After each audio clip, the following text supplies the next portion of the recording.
Big shout out to you for making it through the hectic holiday season. This new year, get clean, quality, pregnancy nutrient support off your to-do list, including Ritual's best-selling Essential Prenatal Multivitamin, designed with 12 traceable key ingredients to support a healthy pregnancy. With big changes coming up, take the small steps now and start today with 30% off a 3-month supply at ritual.com/podcast. These statements have not been evaluated by the Food and Drug Administration. This product is not intended to diagnose, treat, cure, or prevent any disease. Hey there. Ritual here to give a big shout out to you for making it through the hectic holiday season. The magic of those family moments, that was you. And now there's new milestones to prep for in 2025. This new year, check clean, quality, pregnancy nutrient support off your to-do list with Ritual.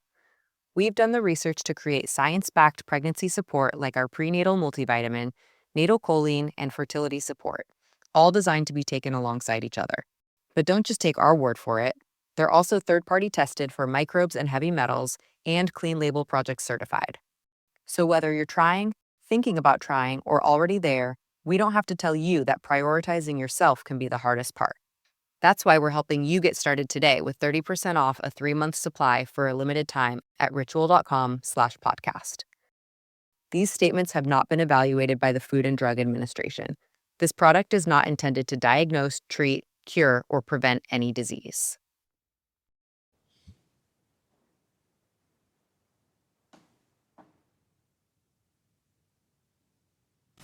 Of Reese on the radio. Whack FM. All right, ladies, buckle up. It's showtime.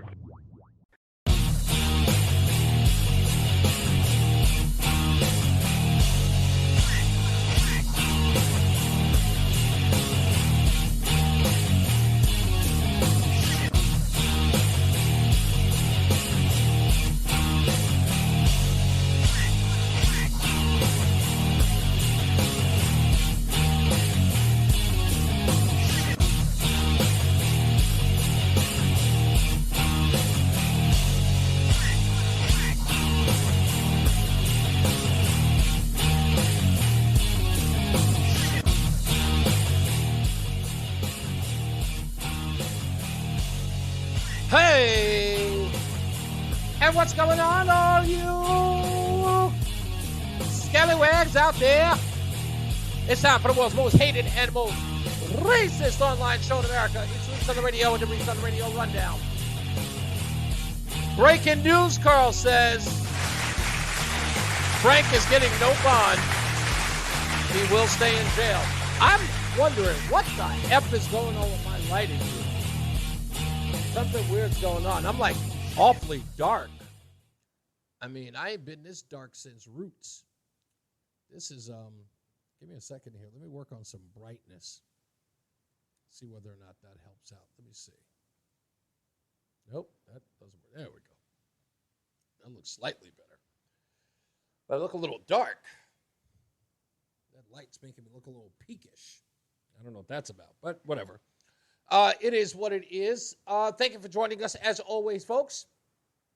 What are we going to talk about today? Well, plenty of stuff. I pulled out an oldie but goodie. Some of the earlier listeners of the Reese on the Radio Rundown, or at least the incarnations of the Reese on the Radio show, back in, I want to say, October of 2012. Reese on the Radio there was no video version of the show. Streaming like this wasn't really a thing back in the days, back in 2012. But there was a woman who, during that election period, she's in Cleveland, and she is out raving about Barack Obama. You know, Barack Obama's running for re-election, and this woman in Cleveland is running out there talking about, well, she had a reporter out there, an intrepid reporter, who got her on camera talking about how you can get an Obama phone. Obama's giving out phones. And that was the big deal back when Obama was giving out free everything. He was just spending billions of dollars, trillions of dollars, just giving people free stuff. Redistribution of wealth is what his mantra was.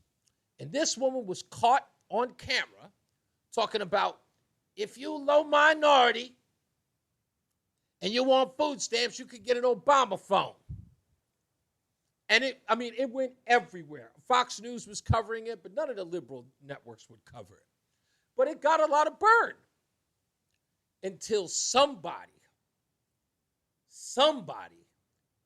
had to do something to make this woman go viral. And whoever this guy is, this DJ, MC, rapper, whomever he is, he's the Dr. Dre of this ish. Because he took that woman and he remixed her interview. And it is still, to this day, one of my favorite things I've ever seen in my entire life. So, ladies and gentlemen, feast your eyes. The Obama phone lady remixed for probably one of the greatest hip-hop tracks in political history. You got Obama phone? Yes, everybody in Cleveland, low minority, got Obama phone. Keep Obama in president, you know. He gave us a phone. How do you give you a phone? You sign up. You on full step. Full steps. You on Social Security. You got low income, you disability. Low income, you disability. You on full step. You gotta turn that up. Full steps. You on Social Security. Obama in president, you know. He gave us a phone. He gave us a phone. He gave us a phone. Keep Obama in president, you know. He gave us a phone. He gave us a phone. He gave us a phone. Word up. Everybody in Cleveland, low minority, got Obama phone. Everybody, Obama phone. Everybody, Obama phone. Who are you going to vote for in 2016? Big shout out to you for making it through the hectic holiday season. This new year, get clean, quality, pregnancy nutrient support off your to-do list, including Ritual's best-selling Essential Prenatal Multivitamin, designed with 12 traceable key ingredients to support a healthy pregnancy. With big changes coming up, take the small steps now and start today with 30% off a 3-month supply at ritual.com/podcast. These statements have not been evaluated by the Food and Drug Administration. This product is not intended to diagnose, treat, cure, or prevent any disease. If you love hurricanes, daiquiris, and, well, any rum cocktail, listen up. Captain Morgan's about to shake things up like never before. We're talking Bourbon Street, New Orleans, home to legendary drinks and unforgettable moments. But what if we told you the most iconic cocktails here have one thing in common? Hint, it's not bourbon. That's right, it's rum. And Captain Morgan is bringing unforgettable fun to Bourbon Street in a way you won't want to miss. Get ready for something big as we gear up for Super Bowl 59. Make sure to keep your eyes on NOLA's most iconic street. Who knows, Bourbon Street might just need a new name. Stay tuned for clues and get ready for the most legendary adventure yet. Please drink responsibly. Captain Morgan Original Spice Rum, 35% alcohol by volume. Captain Morgan Rum Company, New York, New York.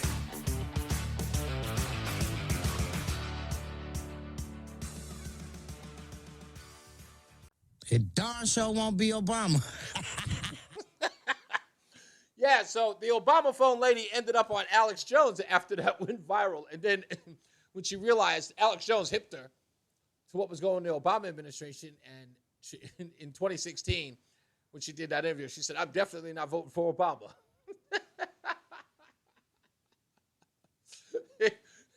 White Mike said,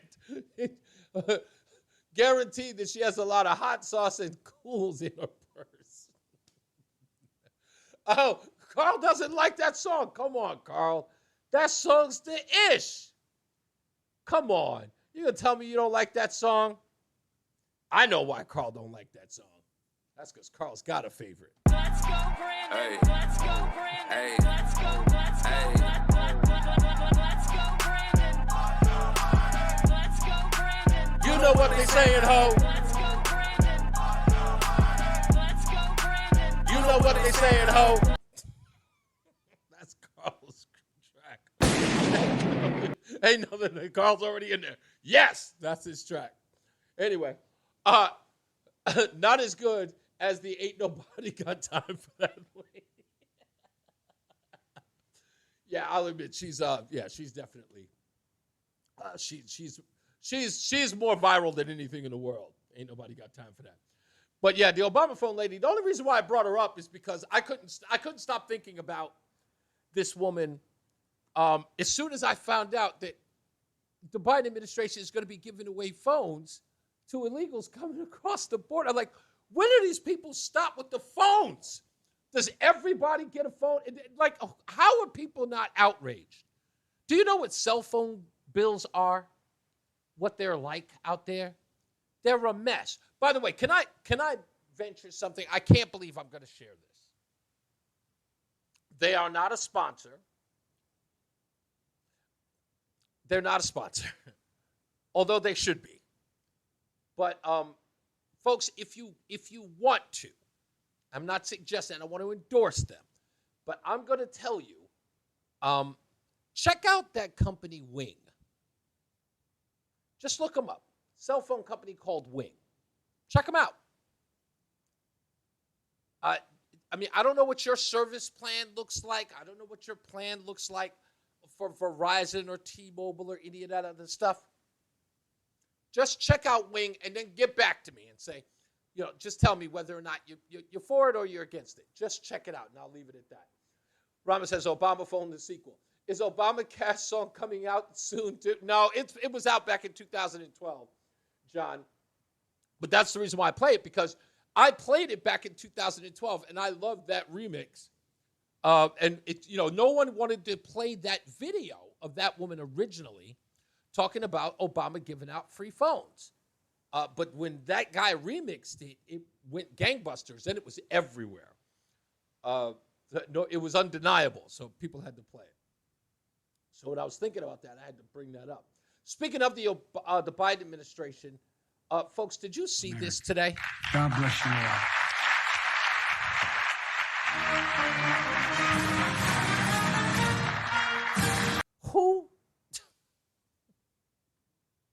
Who did Biden see right next to him? Why? Whose hand was he planning on shaking? What in God's name was that? Here it is again. Look closely. America. This is not a mistake. He looks over to his right.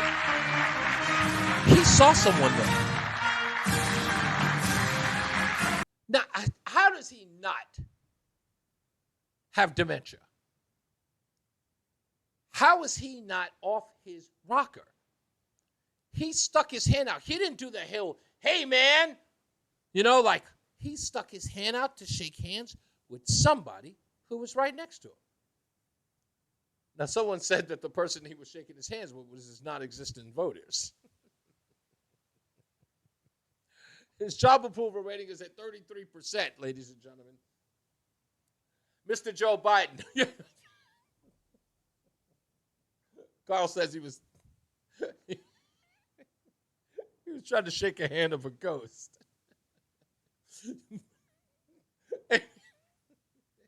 Amy said it was corn pop. I'm giving you that one. Yeah, I'm with you. White Mike says it's time for the 25th Amendment. It goes without saying. I mean, there's no way. And at 33%, folks, who are the 33%? Anyone want to take a guess here? Who could be a part of the 33%? Is it donors? Or maybe they're elderly people. I'm inclined to believe that it is the elderly. Or the people who are so adamant or so politically driven against Republicans or Donald Trump or whatever it might be, that they would give this guy their approval. But 33%? I mean, I believe that, and I'm inclined to believe it. I don't know if ever. Maybe somebody can help me with that. If there ever was a president who had an approval rating lower than 30%. I mean, could it be somebody who's somebody like, who's the president who had Birth of a Nation at the White House? Grover Cleveland? No, not Grover Cleveland. Who was it? Gosh, why am I forgetting his name now? Damn, the bridge in D.C. There's still a bridge in D.C. that crosses right from Virginia to D.C. Why am I forgetting his name all of a sudden? And for the life of me, like I'm drawing a blank. Oh, gee, and Woodrow Wilson. Thank you. Jeez, thank you, Gene. Woodrow Wilson. Yeah. Did he have an approval rating that was lower than 30%? He had to have. The goddamn guy was a Klansman. Yeah, yes. But Woodrow Wilson, that's him. Thank you. And Carl got it too. Damn, Carl was on it too. Go ahead, Carl. Goddamn. Yeah, I mean, he had to have a lower approval rating than 33%. He had to have. But the 33% of people have got to be so political, so polarized, just will never relent. I mean, what are they, homeless people? Who are these 33%? That makes no goddamn sense.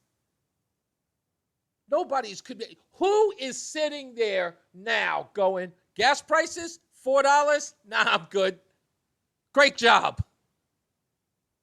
Bacon, $10? Who's that guy? Hi.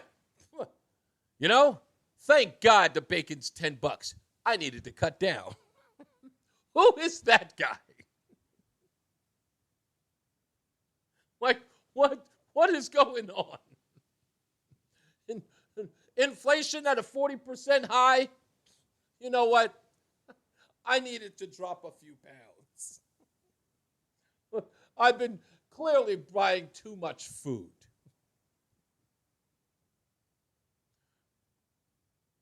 Truman, Nixon, really? No, Bush was never under 30. I don't think Bush had ever reached. I know Bush, I'll remember that till the day I die. Wolf Blitzer making a huge deal about George W. Bush at 38%. It was breaking news all day. I am certain of that. Maybe Carter. Carter may have had. Shoot, I hate doing this, but what the hell? I might as well. Let me see. Lowest polling president in history. I normally don't like to do that, but yeah, Donald Trump had 41%, Harry Truman 45%, Jimmy Carter 45%, Gerald Ford 47%. Yeah. That was per Yahoo? Goodness gracious. I just did Bing.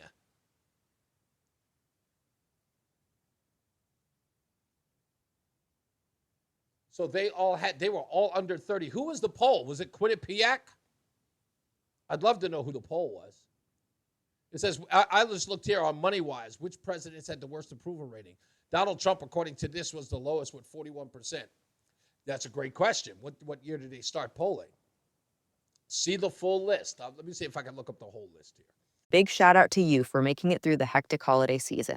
This new year, get clean, quality, pregnancy nutrient support off your to-do list, including Ritual's best-selling Essential Prenatal Multivitamin, designed with 12 traceable key ingredients to support a healthy pregnancy. With big changes coming up, take the small steps now and start today with 30% off a 3-month supply at ritual.com/podcast. These statements have not been evaluated by the Food and Drug Administration. This product is not intended to diagnose, treat, cure, or prevent any disease. John F. Kennedy was 70%. Herbert Walker was at 60%. Eisenhower, 63%. Clinton at 55.1%, as was Lyndon B. Johnson. Reagan was 52.8%. George W. Bush, 49.4%. Nixon, 49%. Obama, 47.9%. Gerald Ford, 47.2%. Jimmy Carter, 45.5%. Harry Truman, 45.4%. Donald Trump, 41%. They're putting him down as the lowest. Richard Nixon at 24 on August. I'd love to know that. August 2nd to 5th in 1974. Who was okay? So I got Gallup, White Mike says Gallup, and Keone says Nixon was at 24 from August 2nd to the 5th, just before my 5th birthday. Who was the pollster, Keone? If you have that, I'd like to know. Gallup that's a good poll. White Mike said that all of those were under 30 from the Gallup. Gallup's a good poll. They got out of the polling. You know, after 2016, I meant to tell you this, but this is crazy. Gallup, or I meant to state it, Gallup got out of polling after 2016 because they guessed so poorly on the Trump Clinton election. Gallup had Hillary in a landslide, and they pulled themselves from presidential polling because they were so embarrassed by it. Monmouth was who, Beckman? I'm not seeing who was the Monmouth poll. Monmouth is a sketchy poll because Monmouth actually skews their poll. They do more Democrats than they do independents or Republicans, and I learned that the hard way. I used to cite their poll all the time until I got educated on the Monmouth poll, so I don't mess with them anymore. But yeah, Keone, if you could find what that Nixon at 24 on August 2nd, 74 was, I'd love to know who that poll was. Yeah, but we got to recognize the fact that for Biden to be at 33%, that's it. It's unsustainable. And his party now is furious. I heard there's a story in the Hill that says, look, we're done in November. They're going to lose everything, from the House to the Senate. He's a lame duck, without a doubt. Kamala Harris cannot save them. They cannot run for re-election. That's never happening. I believe that both of them should resign. I know they're going to have to just have someone in the party run, but if they don't get someone, and I couldn't think of anyone who could possibly come in. They are desperate for Michelle Obama to come in because of her popularity, but I don't think people believe her as a politician. And I got to be honest with you, if it were, and a lot of people believe this, and I'm going to get a lot of pushback for this, if it's Michelle Obama versus Donald Trump, Trump wins. If it's Michelle Obama versus Ron DeSantis wins. Michelle Obama's got no record. And Barack Obama, she will not be the second term of Barack Obama, like it or not.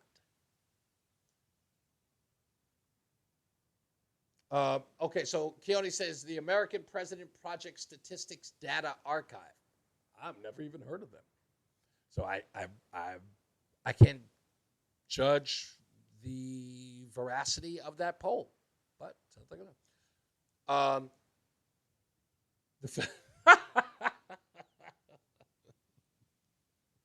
Wow.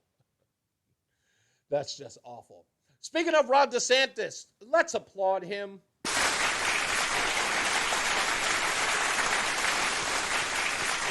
Look, I don't know if Ron DeSantis is going to run for president of the United States, but if he does, he's got to keep doing things like this. First is the parental rights bill in Florida, which he got a lot of heck for, but he still ended up passing it, and now they've moved on. But then he did one step further, and it was for abortion rights. We are here today to protect life.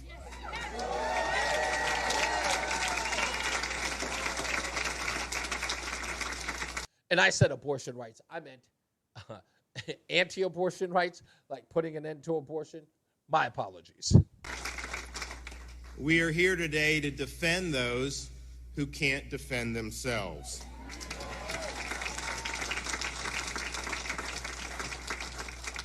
And in just a minute, I will be signing House Bill 5, which protects the rights of unborn children starting at 15 weeks. This is a time where these babies have beating hearts. They can move, they can taste, they can see, they can feel pain, they can suck their thumbs, and they have brain waves. And so this will represent the most significant protections for life that have been enacted in this state in a generation.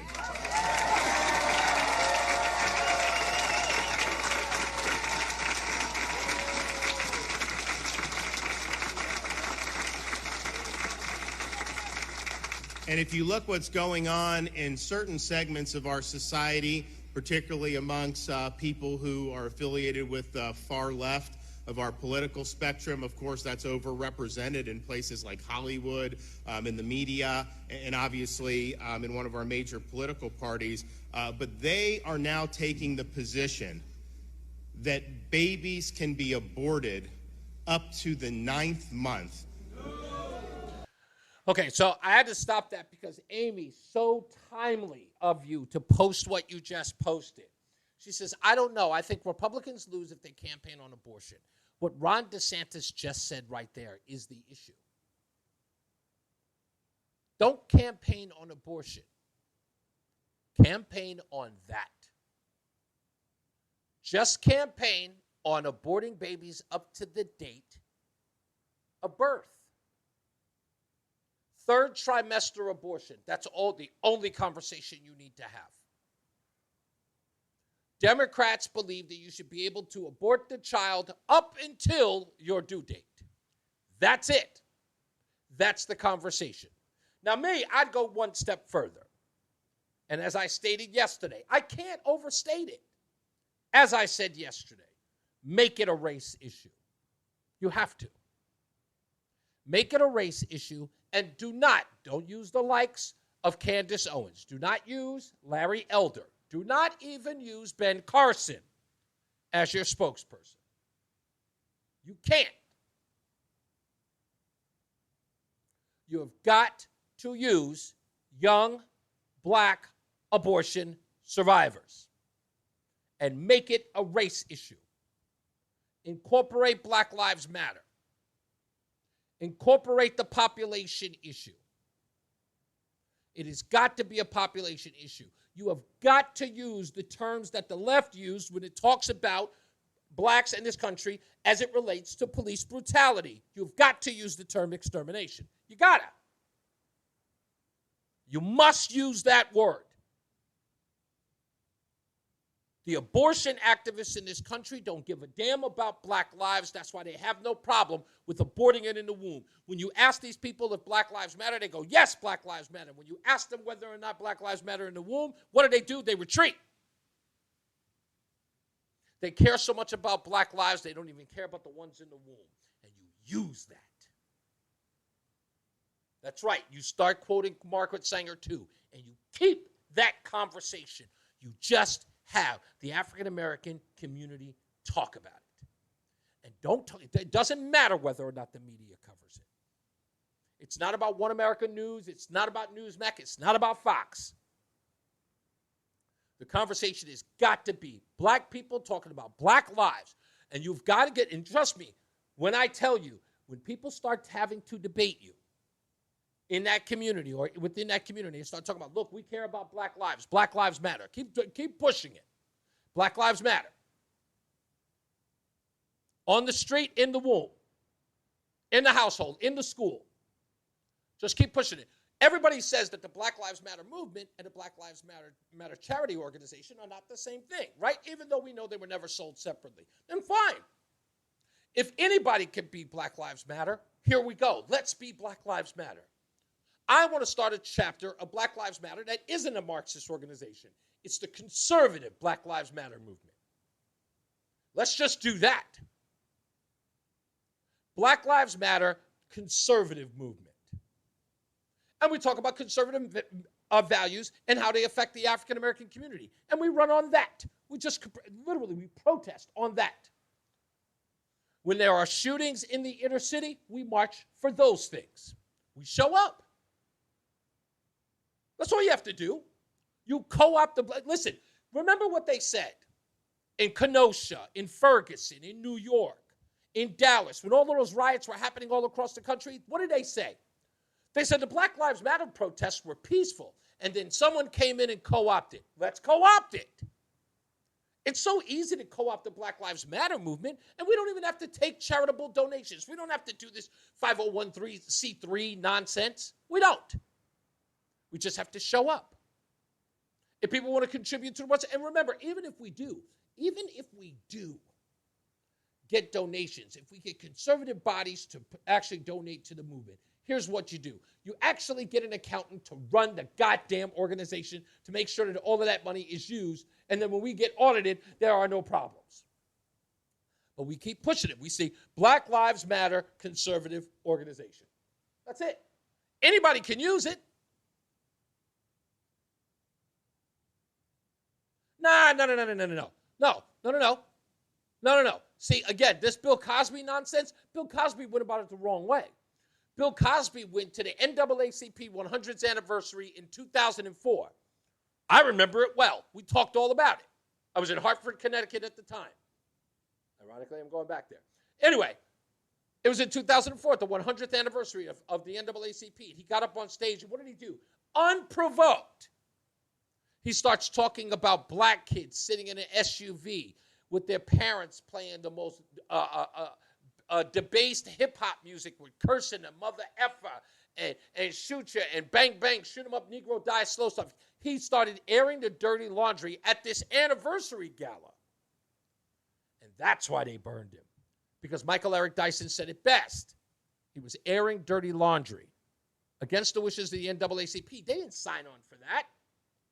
It was supposed to be a celebration, and he went there to malign, in his opinion, their opinion, I should say, to malign African Americans and their culture. They went after him. Yeah, blackgenocide.org, I remember that. And that's what they need to do. If it's so easy to co-opt the Black Lives Matter movement, like they claim happened during the riots, then why not, again, here's a perfect opportunity to do that. Co-opt it.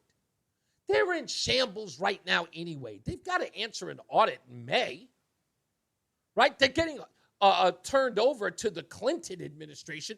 Can you believe the Clinton Foundation is going to take them over? Or one of the executives over at the Clinton. They're going to be taken over by the Clintons. You know that thing's going to hell in a handbasket. What a perfect opportunity. By the way, I'll play Patrice Cullors in a minute because she's trying to gaslight the African-American community. That's why I say this is a perfect time. Let me read Keone's question. Reese, I have a question, an honest question for real. How many black women aborted their children last year? Real number, not percentage. I don't know. That number's anywhere. Johnny, I'm doing a show. So, I mean, do you want me to look it up? Sure. I'll be happy to help you. Okay? Abortions in the black community.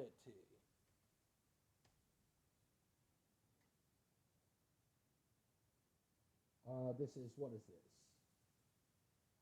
All I get is a bunch of articles. This is from the Arizona Capital Times. Accurate, credible, and reliable. So according to this, abortion an overlooked tragedy for black Americans is the article. It's written, who's this written by? I guess it's a guest opinion written by a guy named Walt Blackman. This can't be real.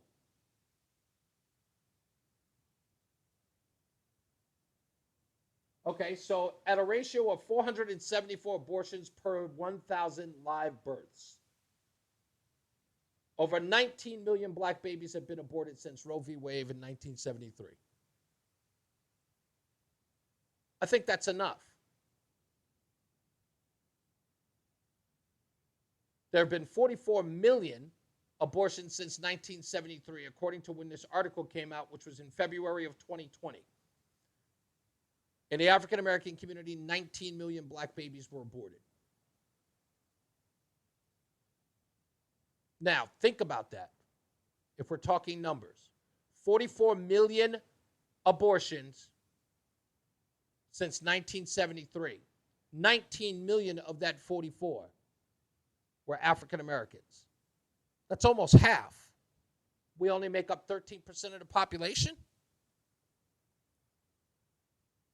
So I'm not sure what the question is about, but again, that's my issue. So that's how you win. That's how you win. If you win with race, if you want to make racial, if you want to use racial politics, that's how you do it. They can't counter it. Because remember, most of the pushback that's going to happen about this is like, we should have a right to kill our babies. And we're going to go, so you want to thin out our population? That's all I want to say to them. So you want the black community to thin out the population. Why? And make them answer those questions. Tell me why it's important for us to lower our numbers as a population. Every other group is outnumbering us. Latinos, tenfold. Asians, tenfold. African Americans, declining. Abortion on the rise. A fair and equitable society for a population that doesn't exist, that's dwindling in numbers. I mean, this is the argument that I'm going to make. It's the reason why I should run the campaign. And as soon as they ask the question, well, who's going to take care of all those babies? The black community, the one that you claim that we're fighting for. The black community, the collective. Right? We are the black community. We take care of our own, right? We're fighting for justice, equality. We're going to take care of those babies because we take care of ourselves, right? Okay, I'm kidding. We know that'll kill that whole campaign because we know all that nonsense is bull. Anyway, moving on. Valerie Biden. Do you know this woman? I've never seen her. I've seen pictures of her. I never thought that this woman really existed. But in the sense of she would actually be out talking to people. Well, she was on Chris Wallace's soon-to-be defunct CNN Plus show. We'll talk about that after the video. But she was there having a conversation with him about Hunter Biden. I guess they're doing some sort of, fluff pieces about the Biden family or trying to spare them some indictment that's coming down the pike. So they've dragged out Valerie here to talk about Hunter Biden in a way that makes me think that she doesn't even know her nephew. Oh, sorry, wrong thing. I had that ready to go, and I screwed that up. Here we go. Same charge, same accusations, same innuendos. Nothing has come of it. The former president won't let anything go about Hunter, and he stands by. I mean, there's nothing. There's no there. I know that Hunter is a very bright young man. I know that he's a Yale Law School graduate. He was on several of the world. Wait, I might get this wrong. She doesn't even know what he's done. The board for World Hunger or something close like that. And that he's been and he ran business, was involved in many businesses. So yeah, I mean, Hunter is a Biden. He can't run. That's his name. And he's a smart and capable and honorable and good young man. He's a good, capable, and honorable young man. Does she even know who he is? Are we talking about the same guy? Are we talking about Crack Pipe Hunter? Are we talking about that dude who fell asleep with a crack pipe in his mouth? The inspiration to his father's free crack pipe program in the hood? Are we talking about the same dude? I don't think so. But they dragged old Valerie out there to give some credibility to Hunter? What? And poor Chris Wallace. Is this guy really running interference for the Biden family? Is he really? Is that what we're seeing now? Yeah, Hunter is a Biden. That's a good point, Gene.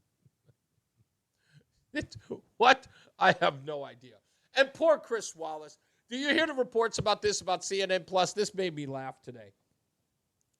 So CNN Plus they're talking about budget cuts already. They're not even a month in. There's budget cuts already. They spent $100 million on this albatross.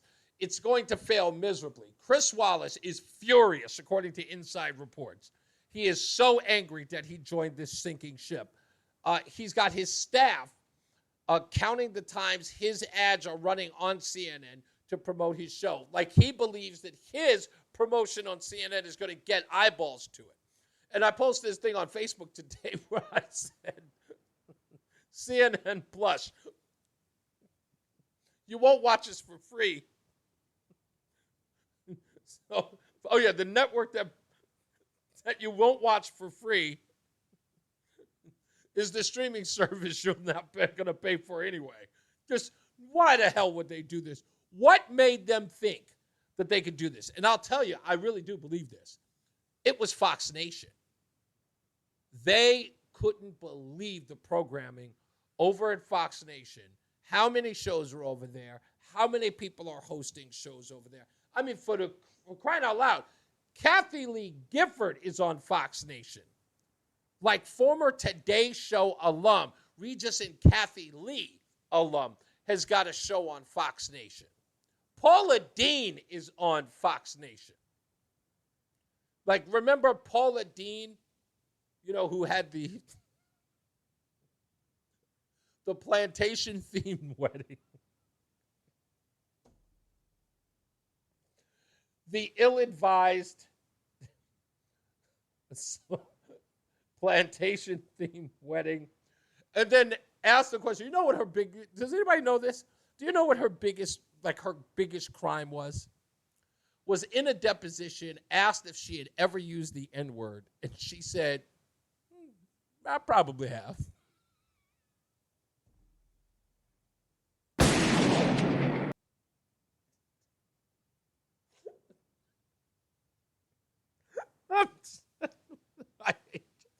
I'm sorry that I'm laughing at that, but there's a reason why I'm laughing. It's Paula Deen. She's from the South.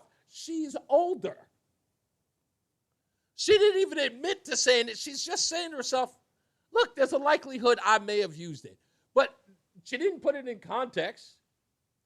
She could have said the word. I was like, why do y'all call yourselves? Like, she could have said that. She didn't even get a context. And that's when everybody was pulling her stuff off the shelf. They were pulling herself off the shelf because she may have said the word. Couldn't remember if she did, but was trying to be honest. I may have. It was the time. We're from the South. That word may have come out of our mouth. And that was being honest. I didn't really have an opinion on it when it came out, but I just feel bad for her. But yeah, everybody's on Fox Nation. No one is. I mean, who are the people over at CNN that, the highlight of CNN. Now, I want you to think about this, folks. The highlight of CNN killed himself. And that network has not been the same since. And what was his name? Andrew Bourdain, was that his name? He was CNN. I mean, he was the network. Anderson Cooper was for a little while. Then he became extremely partisan. But Bourdain was CNN. When they lost him, it was over. It's been downhill ever since. Anyway, can you believe this? Now, look, I've got to say something about this, folks. Please, bear with me. What I'm about to say is going to be, that's right, they have Jamil Hill. Yeah, still not worthy.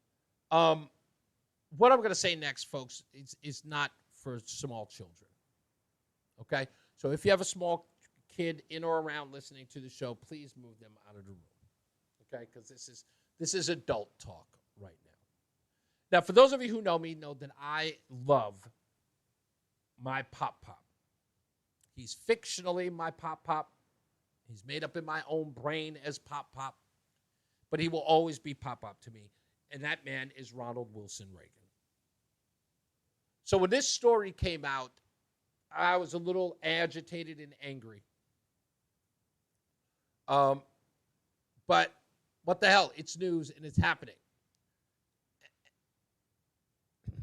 From the red us to the Gulf Stream waters. This land was made for you and me. John Hinckley. That is John Hinckley, the man who in 1981 took a shot at Ronald Wilson Reagan in an assassination attempt. Well, he's going to be playing guitar, that little ditty more than likely, at a Brooklyn place called the Market Hotel, which is sold out. I might add, it is sold out. This is the Market Hotel. When it received backlash for having Hinckley perform there, the Market Hotel put out a tweet saying, "Ha! Hinckley didn't F up a billionth as many lives as the Reagan administration did. And Hinckley at least faced some comeuppance for what he did. He served 40 years, acknowledged his actions, expressed remorse, was out of his mind, incapacitated when he did his crimes, and got treatment." So he never served prison time. He was in a mental hospital most of the time. That's a fact. And I want to make sure that the people who sold out his Brooklyn performance to hear him sing cover tunes like "This land is your land, this land is my land," I want you to know that you're supporting a man who wanted to kill a president because he was a fanboy of a 12-year-old girl. I just want to make sure that everybody understands that and recognizes that. John Hinckley tried to shoot Ronald Reagan because he was doing it for a then 12-year-old Jodie Foster. That never, if rarely, gets mentioned about John Hinckley Jr. and his trying to get to kill a president to curry favor with a child who played a prostitute in a film. Let's all acknowledge that. So when I hear these people in Brooklyn who are making excuses for this type of nonsense, this type of debauchery, I consider them, they're not holier than thou. They are not the progressive and advanced minds of intellectuals. They are cretins. They are pieces of trash and garbage. Talking about Ronald Reagan messing up. You don't know any of the lives that so-called Reagan destroyed. But you do understand that you're standing up for a psychopath who tried to murder a man for the affections of a child. Just remember that. When you people are running around talking about Ronald Wilson Reagan, and oh, he plays the guitar so well, David Hinckley. Just remember what you're on the side of. You're a baby-killing supporter of child molesters. That's what you are. Get a grip. Speaking of Black Lives Matter,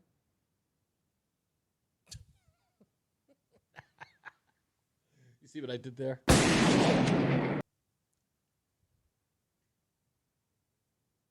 Yeah, hence why John Hinckley is a mentally disturbed man. Yeah, okay, you know what?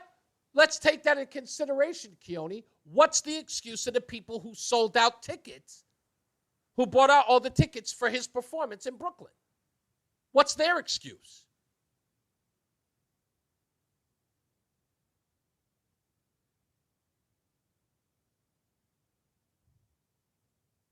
That's all I'm trying to figure out.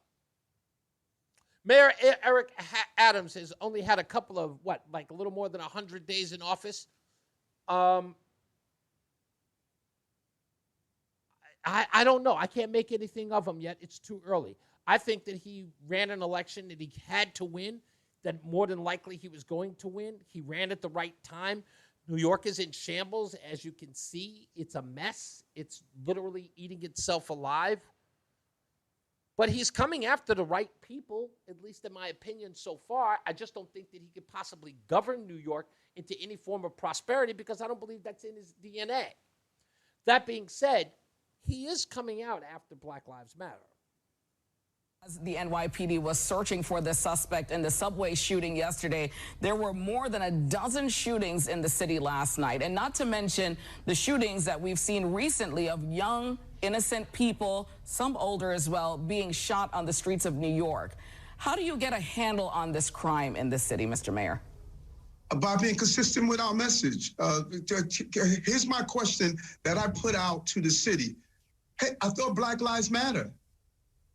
Where are all those who stated Black Lives Matter?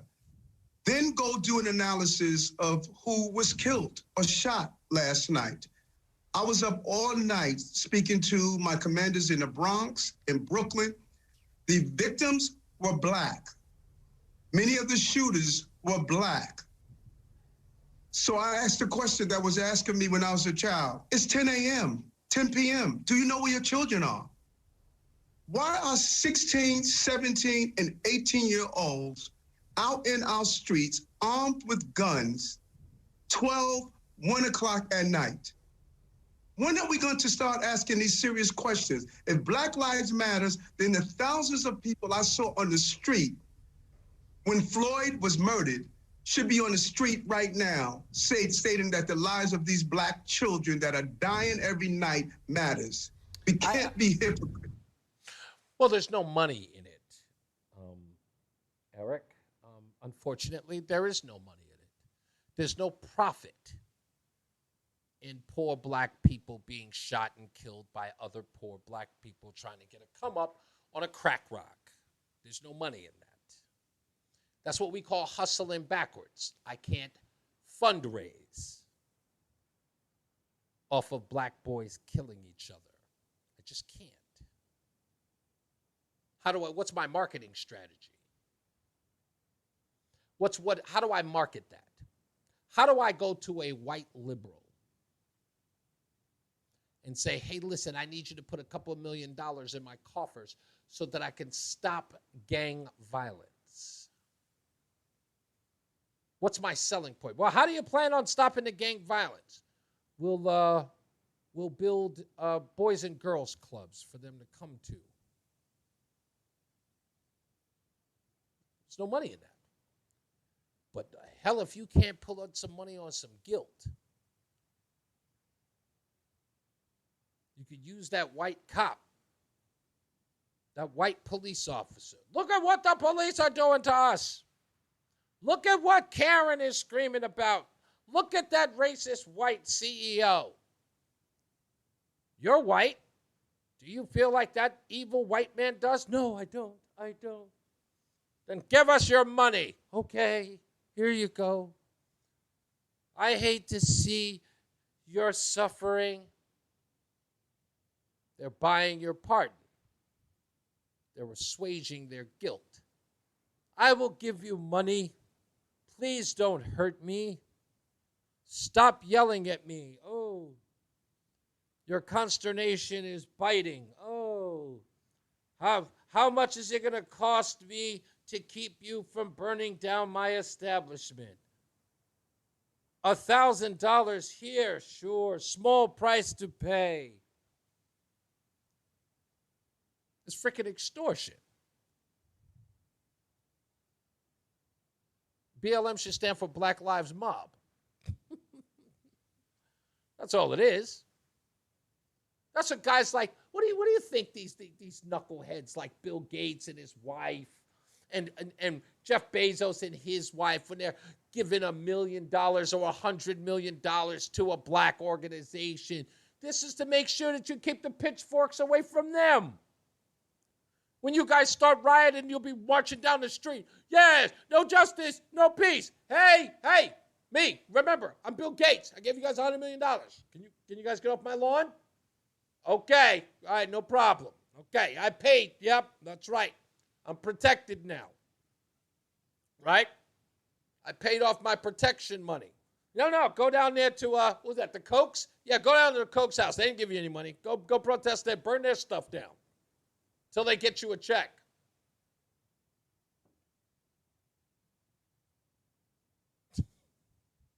That's exactly how they do it. But listen to Patrisse Cullors. Oh, the gaslighting is for real, ladies and gentlemen. The gaslighting is for real. This organization got $90 million in 2020. As a charitable organization, this woman bought homes to the tune of $9 million. They just recently bought a $6 million a home, and they've got nothing to show for it. They got no records. They don't know what money they spent. They don't know what money they received. They don't know nothing. So she had to fill out a 990 as a charitable organization. But guess what? The 990 is racist. Every charitable organization has to fill these out and have them for the IRS. But now, Patrisse Cullors is trying to gaslight black people that this is a racist trope. Questioning for me. I don't know if I have clarity or answers yet, but I'm like, wow, this doesn't seem safe for us. This 990 structure, this nonprofit system structure, this is like deeply unsafe. Like this is being literally weaponized against us, against the people we work with. I can't tell you how many people are like, am I next? Like, are they going to do this to me? So there's not a lot of, that's like, when you know this, you run an organization, like people's morale in an organization is so important. Yes. But if their organization and the people in it are being attacked and scrutinized at everything they do, that leads to deep burnout. That leads to deep resistance and trauma. Now imagine a world where you are black and you run a business or you run a charity or anything for that matter. And someone comes to you and they ask you, we need you to follow the rules of said organization. These organizations, these structures, they have rules that we must abide by. And then the person responds to you by saying, whoa, I'm black. I think what you're doing is offensive to me. Well, yeah, but all organizations have to go through this, Patrisse.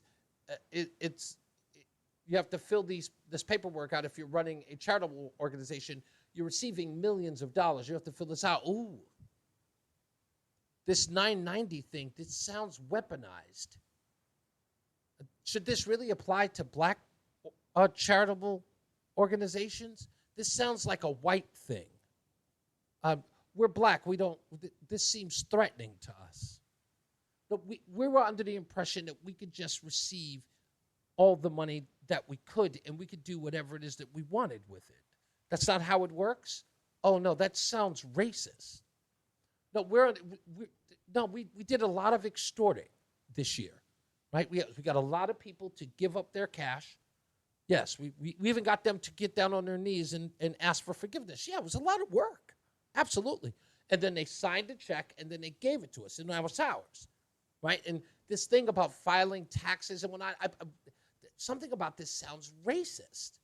Yeah, taxes are white people's issues, not blacks. Blacks don't do taxes. And so this is an affront to my blackness, so I'm going to ask that you go away. Mm-hmm. Yes, respect my gangster and bounce. And so I think that other piece for me around, what I think is important for people to understand is, and it's connected to this question, but there is a misinformation and disinformation effort to not just challenge Black Lives Matter and the organization, but it's an experiment. If they win, then it's the next Black-led organization. Aha. So if they get us to follow the rules, that means the next black organization will have to follow the rules. And the next black one. Because the next black organization will not be filing taxes either. 8 a.m., Carl. 8 a.m. Yes, it is. And then it's the next Black-led organization, and it's the next Black person who's leading that. And so it's so important that we pay attention to what's happening, and we don't allow for they have this they know what they're doing, like yeah, it's called the law, stupid.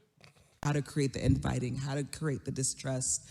Now they're creating infighting and the distrust. So other Black people are seeing this one organization getting money from their labor, right? Black people marching, they're buying the T-shirts, they're in the streets, they're in the hot sun, they're in the rain, they're out there at night, their feet are hurting, they're being attacked. People are throwing smoke grenades at them. And then these people walk away with $90 million. And what's their response to this? Oh, they're trying to separate us. We have to stop it. We have to stop it before they do it. We have to shut it down. We have to be showing up against it. And so that has been really important to me too, like taking the time to kind of stand back and watch it happening and being like, oh, this is how this works. Like we are literally the experiment right now. Yes, that's right. You're the experiment right now. So the federal government that's done everything in its power to accommodate you went to its bully pulpit and said that white supremacy was the biggest domestic threat of our times. Right? Did anything and everything to bring you to the White House. Right? To adapt your ideology. Everything. Right? You got to meet the first African American, allegedly, vice president. You got to meet the president of the United States. You got him to give you shout outs on Twitter and Facebook and every other social media platform. You got the press secretary singing your praises, Jen Psaki. And the Biden Department of Justice and the IRS is coming after you because your paperwork looks like straight crap and you pulled in $90 million? And the same organization, the same administration that's been singing your praises is trying to destroy you? You're an experiment now? Why do I find that hard to believe? Or maybe it's just bull. I'm telling you, folks, Black Lives Matter, they're primed for they are primed right now.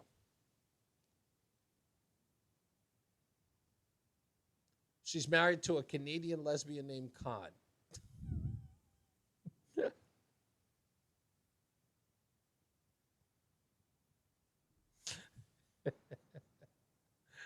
That was perfect. I get what you did there.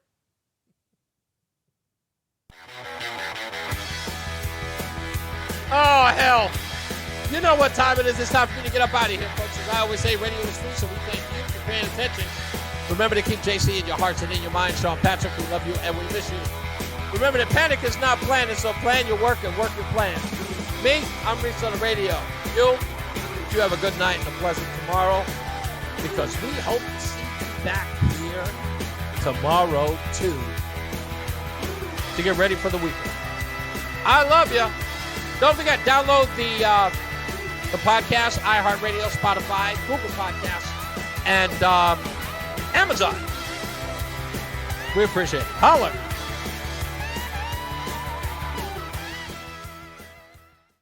There's only one Reese on the radio.